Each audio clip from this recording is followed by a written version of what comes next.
கரூரில் உள்ள திருவள்ளுவர் மைதானத்தில் 54ஆம் ஆண்டு வைரப் பெருமாள் நினைவு புறா பந்தயம் தொடங்கியது. கரூரில் ஆண்டுதோறும் வைரப் பெருமாள் நினைவு புறா பந்தயம் ஆண்டுதோறும் நடத்தப்பட்டு வருகிறது.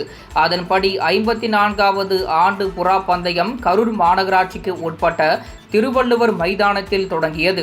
இந்த போட்டி சாதா புறா, கர்ண புறா என பிரிவுகளாக பிரித்து நடைபெறுகிறது. இதில் சாதா புறாக்களுக்கான போட்டி இன்று தொடங்கி 3 நாட்கள் நடைபெறுகிறது. இதில் 11 புறா உரிமையாளர்கள் கலந்து கொண்டு தங்களது புறாக்களை பறக்க விட்டனர். இப்போட்டியை முன்னாள் மாமன்ற உறுப்பினர் வை நெடுஞ்செழியன் தொடங்கி வைத்தார். சாதா புறாவின் கண்கள் மஞ்சள் அல்லது சிவப்பு நிறமாக இருக்க வேண்டும். ஆனால் கண்களின் நிறம் கருப்பு மற்றும் சிவப்பாக இருக்கக்கூடாது.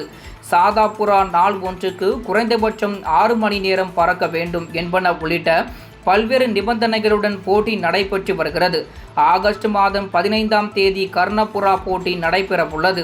இந்த 2 புறா போட்டிகளிலும் வெற்றி பெறும் புறா உரிமையாளர்களுக்கு ரொக்க பரிசுகள் வழங்கப்பட உள்ளது.